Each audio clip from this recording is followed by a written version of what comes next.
Et j'enchaîne tout de suite en vous présentant notre premier conférencier, Christophe Meuret, docteur en langue et lettres de l'Université catholique de Louvain, en Belgique, et il a été assistant dans cette même université pendant 7 ans. Il va effectuer l'an prochain, pour 1 an, un stage postdoctoral auprès du groupe de recherche Figura à l'UQAM. Donc, il est déjà très près, dans les locaux, presque dans les locaux de Figura. Ses recherches portent sur la théorie littéraire et la littérature contemporaine. Après une thèse consacrée au suspens du temps dans le récit contemporain, il œuvre actuellement sur les discours et personnages prophétiques et sur l'émergence d'un sujet apocalyptique dans la littérature du 20e siècle. En plus d'une vingtaine d'articles, il a publié avec Jean-Louis Dufay et Michel Lys un manuel de théorie littéraire à destination des étudiants et avec Pierre Piret, les actes du colloque du 10e anniversaire de la mort de Marguerite Duras, intitulé « De mémoire et d'oubli, Marguerite Duras », publié chez Peter Lang en 2010. Le titre de sa communication, donc, cet après-midi, est « L'avenir de l'avant-garde sans avenir, de Pinget à Toussaint ». Je vous cède la parole. Merci. Une précaution oratoire, il vaut toujours mieux. J'ai fait exactement l'inverse qu'avec la communication sur le symbolisme, c'est-à-dire que j'ai préféré choisir un tout petit pan de l'histoire du nouveau roman face au concept d'avant-garde. Et bon, disons que malheureusement, comme je suis le seul à parler de nouveau roman, ça risque de... Enfin, on verra bien. Parler d'avant-garde suppose à la fois de s'y intéresser comme à un phénomène publicitaire et de la considérer sous l'angle de la question essentielle de la place de la littérature dans la société, qu'elle renouvelle, bien entendu. Dans cette optique, le nouveau roman, et Rob Grillet en particulier, auront réalisé des coups de maître, qui ne se réduisent ni au vulgaire bluff, ni à l'esbrouf intellectuel. Curieusement, le mécanisme qui assied le mieux une avant-garde combine la proclamation de l'inouï avec un ancrage en filigrane dans l'imaginaire mythique. D'ailleurs, lors du colloque de Cerisy de 1971, qui fut l'acte de naissance assez tardif du nouveau roman, puisque l'étiquette nouveau roman date de 1958, Ricardou se félicite de l'incontestable existence mythique du nouveau roman. En un demi-siècle, au fil du temps, des œuvres et des métadiscours, le nouveau roman aura bâti un imaginaire de l'avant-garde propre, dont les résonances auront survécu jusqu'à la génération d'écrivains qui lui aura succédé aux éditions de Minuit, bastion originel du mouvement. Le phénomène n'est pas étranger à l'anticipation, par Rob Grillet, des éventuelles sanctions de la postérité, ainsi qu'à la fonction prophétique qu'il aura accordée à l'œuvre de l'un de ses lieutenants, à savoir Robert Pinget.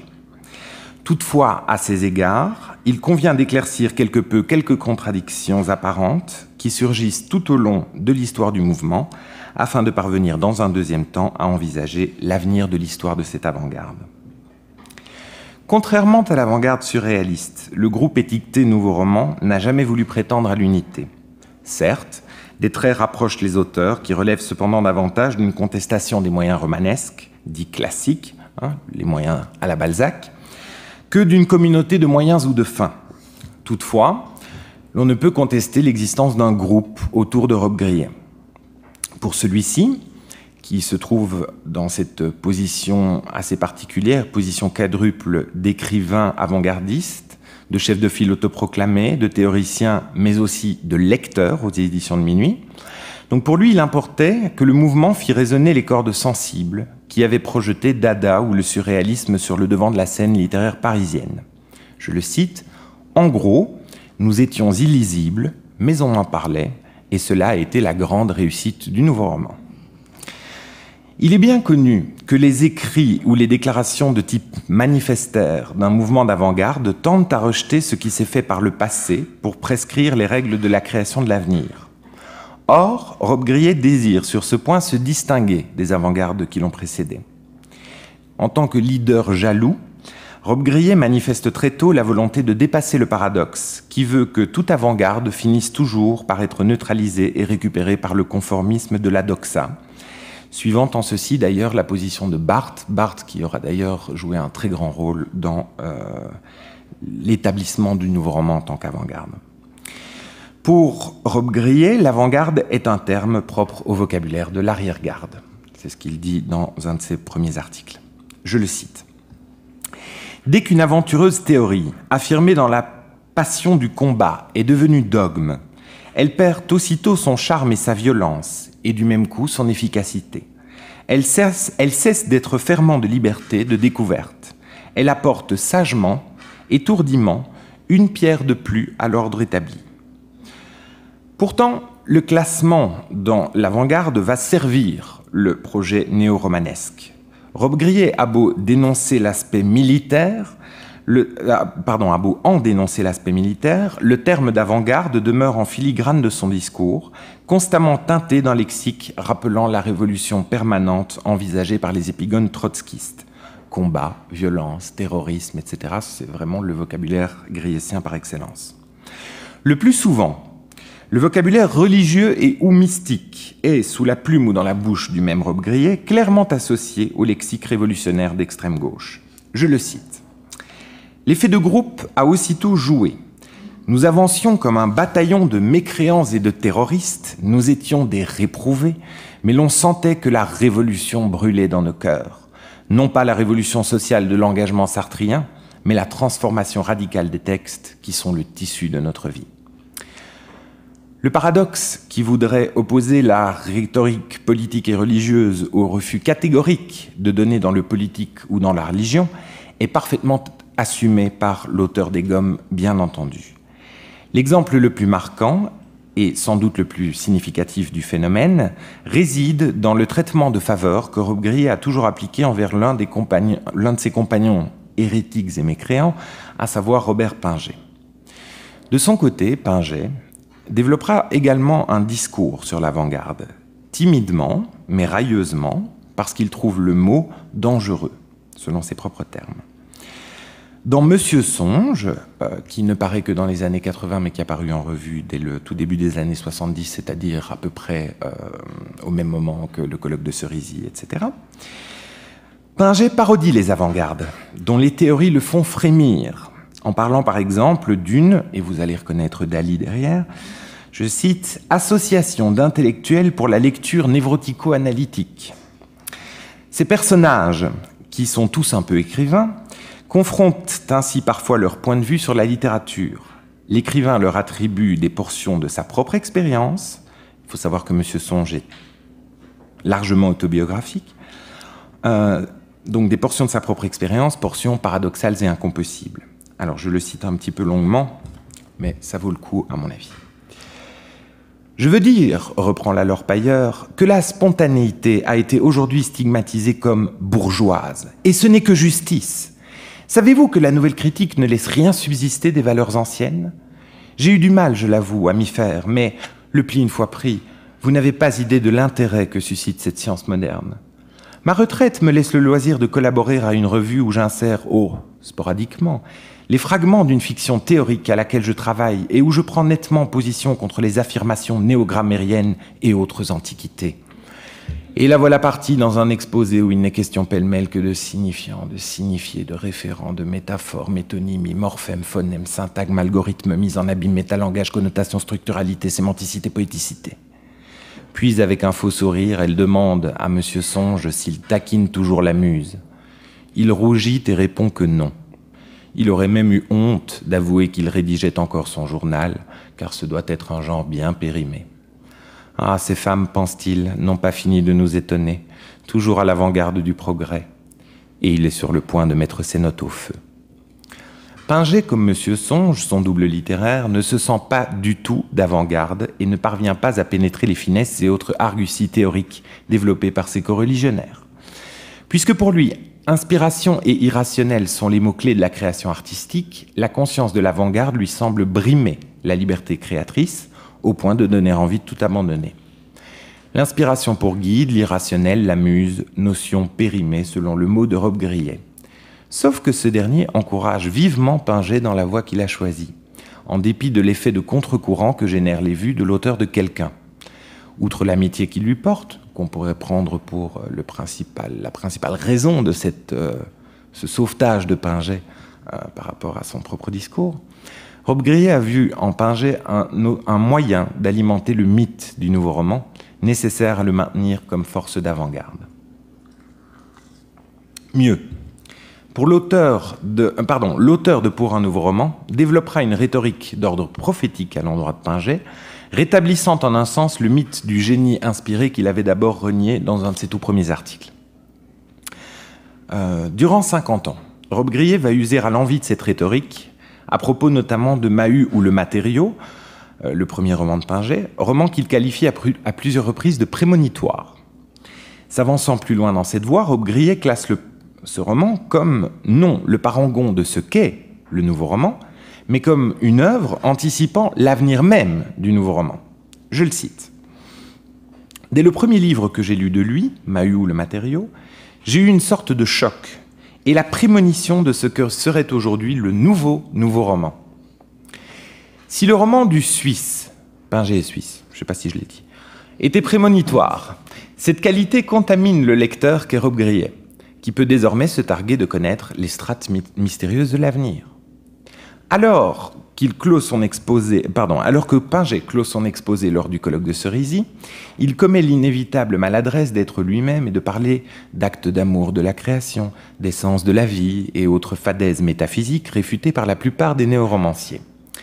Robbe-Grillet vient à son secours et commente ce passage lors de la discussion au moyen d'une double pirouette qui, hélas, ne parvient pas à convaincre le public présent à Cerisy, indigné de son indulgence manifeste envers des traits qui s'écartent de la ligne conceptuelle défendue par le nouveau roman et par Rigardou en particulier. Je rappelle que Robbe-Grillet virera Rigardou moins de 10 ans plus tard du nouveau roman pour fait de terrorisme théorique. Ce qui peut étonner, c'est la façon dont Robbe-Grillet n'escamote pas le lexique incriminable, mais récupère le propos de Pinget pour répéter à nouveau frais son credo prophétique. Je le cite. À la fin de l'exposé, il y a ces 3 notes brèves, contredisant ce qui avait été dit auparavant. Provocation et contradiction, on reconnaît là certains de nos moyens d'action favoris. Ce n'est pas du tout un hasard si Pinget est un des plus avancés en direction de ce nouveau roman que nous sommes en train de dégager ici depuis le début du colloque. Depuis longtemps, il se situait déjà en éclaireur, si bien que ce n'est pas la peine, à mon avis, d'attacher trop d'importance à ce vocabulaire qui nous choque. En fait, Pinget ne correspond pas du tout au moule qu'est en train de forger Rigardou. Robbe-Grillet ressort donc à nouveau l'argument du visionnaire, en qualifiant Pinget d'éclaireur. La manœuvre est à droite, puisque qui se refuserait à voir en Pinget l'avenir même du nouveau roman se posterait inéluctablement en retrait de l'avant-garde et se présenterait comme peu éclairé quant à ce qui se prépare. Cependant, il faut se poser une question. À quelle autorité Robbe-Grillet fait-il donc appel pour défendre l'indéfendable Pinget? Alors j'y réponds de 2 manières. D'une part, forcément, à sa propre autorité de chef de file qui a découvert l'émigré suisse et qui l'a fait entrer aux éditions de Minuit. D'autre part, à l'autorité prophétique à laquelle Pinget lui-même se soumet lorsqu'il parle de son propre travail. Autorité qui, dès lors, rejaillit automatiquement sur celui qui suit les préceptes prophétiques qu'il est capable d'entendre, Robbe-Grillet en l'occurrence. Je cite Pinget rapidement. « La voix, c'est celle que j'entends en écrivant. J'ai toujours dit que j'écrivais pour l'oreille, avec l'oreille. J'entends ce que j'écris. » La déclaration, pour banale qu'elle puisse paraître au premier abord, est tout de même digne d'un prophète. Le recours à la voix extérieure, venue d'un dehors intérieur, que Pinget élèvera comme principal argument esthétique tout au long de sa carrière, n'est pas anodin du point de vue de son impact imaginaire. Le prophète est également celui qui consent à accueillir la voix du dehors, au risque de s'y perdre soi, de s'y oublier, de devenir pur vecteur. Certes, l'on connaît l'attrait de Pinget pour l'alchimie, les mandalas, les sagesses mystiques les plus diverses, pour tout ce qui est empreint d'un mystère insondable et ritualisé à l'extrême. Il a délibérément choisi l'irrationnel contre ce qu'il appelle, je cite, la crécelle cartésienne. De plus, Pinget se réclame, plus que de tout autre parrain littéraire, de Max Jacob, qui lui-même se désignait dans le Cornéadé comme prophète. Pour l'écrivain d'origine suisse, le bon écrivain n'a rien à dire, mais cherche à exprimer, éventuellement à transmettre quelque chose. Cette transmission porte inévitablement sur ce qui demeure à venir. Je cite Pinget. Le monde d'entre Fantoine et Agappa, ainsi que pourrait s'appeler le mien d'après le titre de mon premier livre, est de par son essence un monde qui n'existe pas encore, que je n'ai jamais vu et que je ne verrai jamais. Vouloir le fixer par l'image serait lui ôter toute réalité, Sitôt fixé, il sombrerait dans le néant.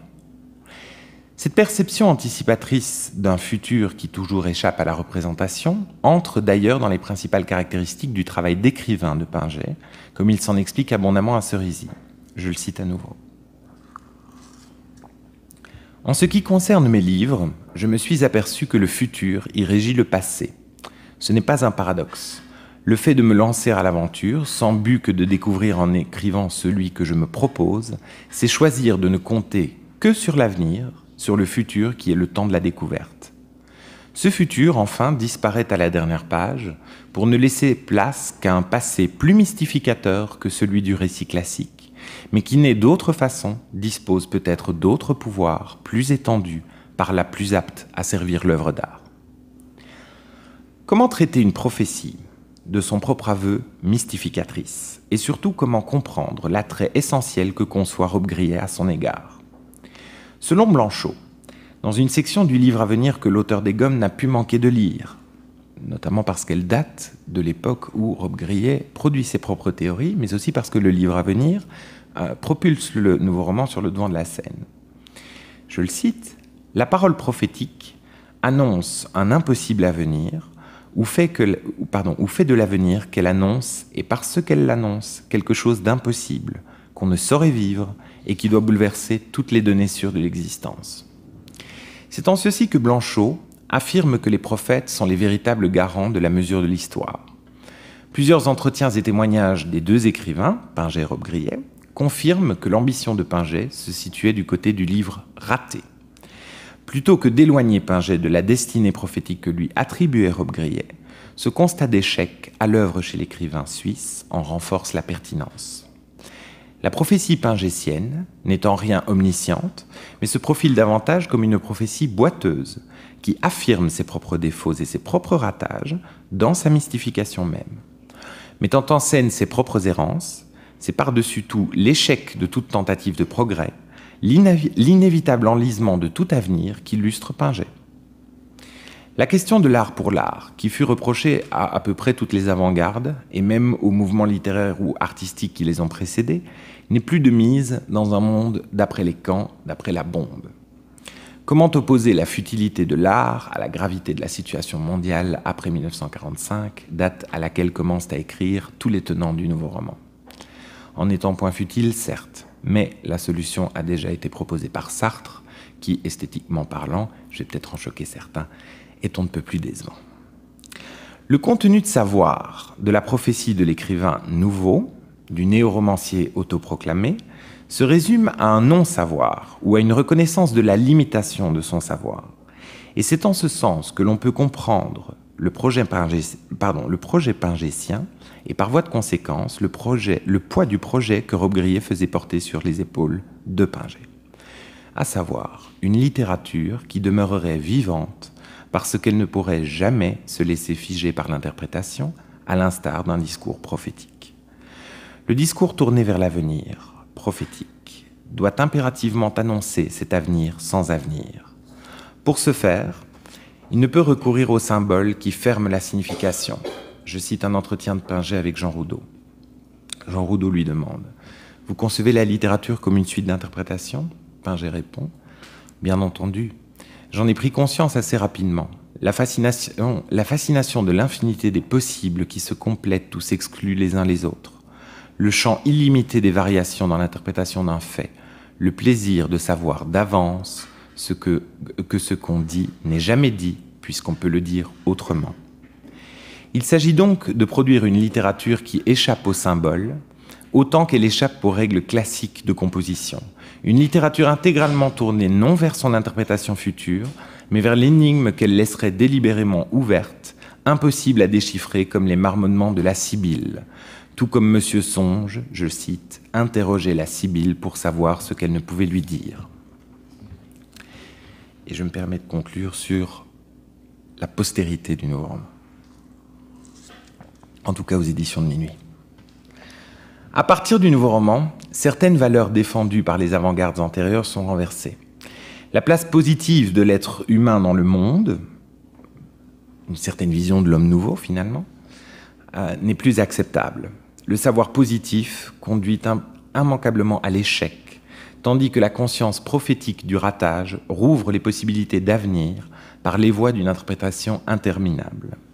De là, il devient possible de comprendre l'absence de relève avant-gardiste, en tout cas pour ce qui concerne les éditions de Minuit. C'est une des choses dont Jérôme Lindon s'est plaint pendant de nombreuses années d'ailleurs. Pourtant, il y a bien une génération nouvelle aux éditions de Minuit, génération que l'on ne sait trop comment appeler et qui rallierait des gens comme Jean-Philippe Toussaint, Jean Echenoz, Christian Auster, Christian Gailly, Éric Laurent, Marie Redonnet, etc. Parmi eux, Jean-Philippe Toussaint a pu éphémèrement faire figure de chef de file. Il témoigne à ce sujet de la demande de Lindon de nommer cette nouvelle avant-garde, requête que l'écrivain belge laissera sans suite, et pour cause, je le cite. En tout cas, le groupe des nouveaux auteurs de Minuit n'est pas homogène et nous ne cherchons pas à fédérer. Vous savez, le terrain a été déblayé et nous ne nous sentons pas menacés par d'autres mouvements puisque tout a déjà été renversé. Mai 68, le nouveau roman, etc. Nous, la soi-disant nouvelle génération, nous arrivons les mains dans les poches, sans éprouver le besoin de nous rencontrer, de nous grouper ou d'établir ou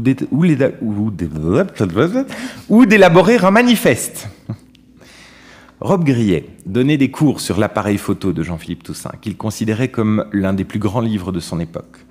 L'appareil photo, seul roman emprunté à la nouvelle génération de Minuit, lui paraissait illustrer ce qu'il appelait le roman en ruine. Alors je ne vais pas faire de... J'ai coupé tout ça, tout ce qui concerne justement l'écriture de la désinvolture chez Toussaint. Et disons que Toussaint fonctionne uniquement selon une esthétique qu'il appelle lui-même une esthétique de la désinvolture et du mal-dit. Un mal-dit qu'il reprend à Beckett. Bien. Plaçant son œuvre sous le signe de la désinvolture, c'est également sous la bannière de la déception que Toussaint se range. Il se réclame explicitement de l'influence du nouveau roman, de Rob Grillet et de Beckett du moins. Il dit, enfin je cherche plutôt le maladroit ou le mal-dit pour reprendre Beckett. Le mal-dit beckettien, c'est un petit peu sensiblement équivalent au ratage pingétien. D'ailleurs, si vous connaissez un tout petit peu les deux auteurs, c'était les meilleurs amis du monde.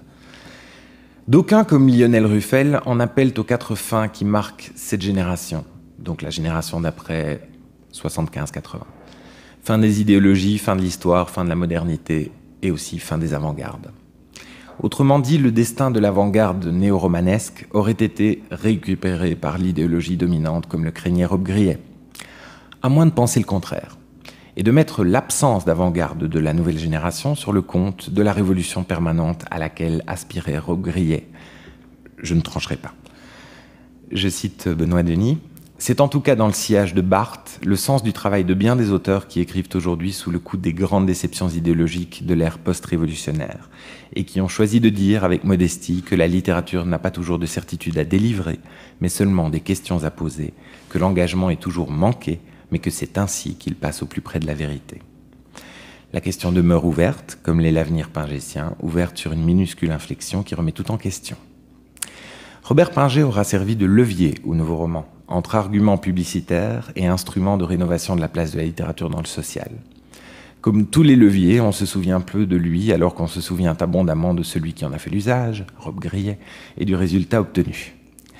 Toussaint se remémore avec émotion Rob Grillet ou Beckett, mais non Pinget, alors que l'écrivain d'origine suisse aura probablement été celui qui, de par son style et de par le mouvement de levier prophétique dont il fut à l'origine, c'est celui qui aura vraiment informé les tendances de la nouvelle génération Minuit.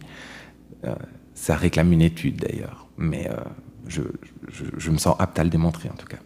Peut-être pas maintenant. Rob Grillet avait raison à son sujet.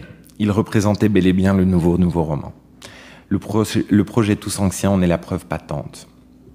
Alors là, je vais terminer de manière un peu étrange, en citant Blanchot, dans son texte sur la parole prophétique, où je vous demande justement d'interpréter sans fin. Et de prendre les choses non sous le coup du symbolique. C'est une phrase très étrange dans ce livre. Quand tout est impossible, quand l'avenir, livré au feu, brûle, quand il n'y a plus de séjour qu'au pays de minuit, alors la parole prophétique qui dit l'avenir impossible dit aussi le pourtant qui brise l'impossible et restaure le temps. Je vous remercie.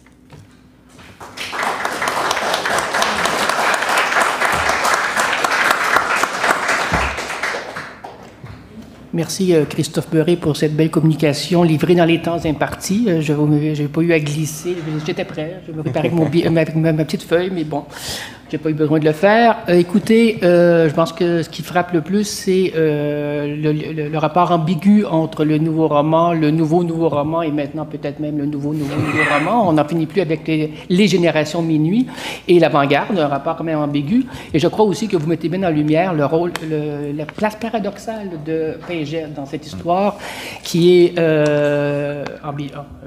singulière, mais je dirais même à la limite anachronique, volontairement anachronique par rapport au projet du nouveau roman. Et il y aura encore à dire sur la polémique qui a posé telle quelle au nouveau roman autour des... on peut ouvrir toute une série de débats ici. Bref, je vais me taire et je vais laisser à la salle le soin de poser les questions et d'intervenir avec de savants commentaires. Sauf le fait de dire des savants commentaires, ça nous refroidit tous de façon importante. Bertrand Gervais.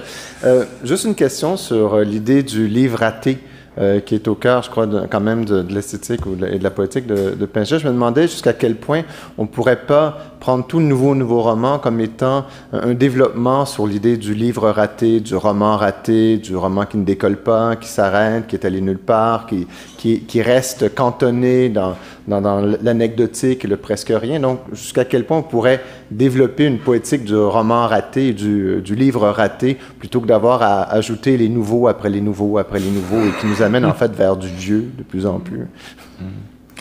Je suis tout à fait d'accord. Je trouve qu'en plus ça marche extrêmement bien pour la plupart des auteurs, peut-être un petit peu moins Sarraute, un petit peu moins. Et il me semble que c'est d'ailleurs ce que Robbe-Grillet a cherché à faire, notamment lorsqu'il allait donner ses cours sur le roman en ruine. Il travaillait précisément cette question-là. Or, par contre, quand on essaye de lire la théorie de Ricardou, c'est pas ça qui... maintenant, bien sûr, avec aussi toute la relativité qu'il faut apporter et adopter face aux écrits de Ricardou aussi, bien entendu. Mais oui, je suis tout à fait d'accord, bien entendu.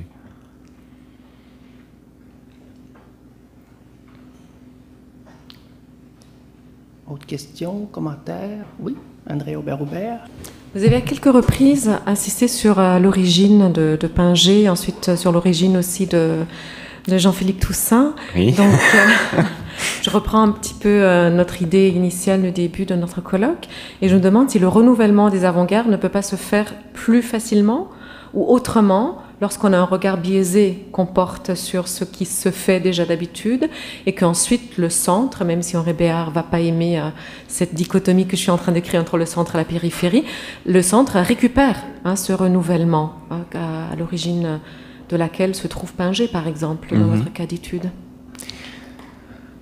Je vais répondre de manière quasi biographique, pas autobiographique, biographique. Nathalie Sarraute-Russe.